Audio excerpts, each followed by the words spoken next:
In today's world, it can be hard to find time to plan for tomorrow's meeting, let alone anything more long-term. But we all know logically that preparing for something makes us better at it. We're currently in the month of Elul, spelt Aleph, Lamed, Vav, Lamed. It's often thought of as being an anagram for Ani, Ledodi, V'dodi, Li. I am my beloved's and my beloved is mine. So Elul is all about relationships.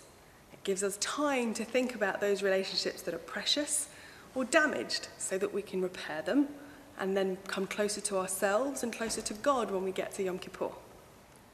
We can't expect to arrive at festivals as important as Rosh Hashanah and Yom Kippur without doing a little bit of groundwork first.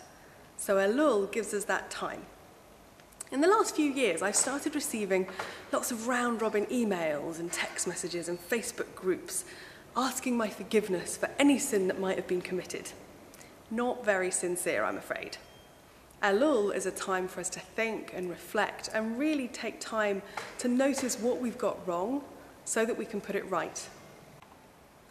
Approaching those that we love and care about and apologizing for what we got wrong is one thing. My mum knows I can be a pain. My husband knows I can be nasty.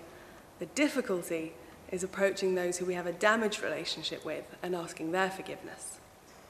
Ideally, we would approach those we have a damaged relationship with too, but the reality is we might not be that courageous.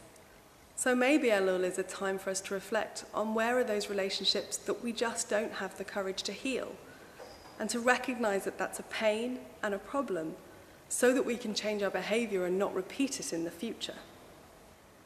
We also need to reflect on relationships and things that we got right in the past year, because then we can do more of those things and be the person that we really want to be in the coming year.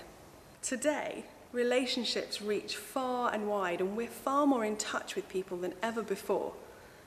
But Elul is a chance for us to really take time to think about those relationships, to not take them for granted, to not rely on status updates.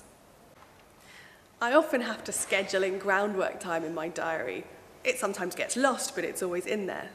Elul is that scheduled in groundwork time that's been put in for us to really prepare ourselves for the High Holy Days, so that when we arrive at the next month, we're ready, we're sorted, we've done the hard work, and we'll take the most out of those festivals that we possibly can and ready ourselves to be the best versions of ourselves in the coming year.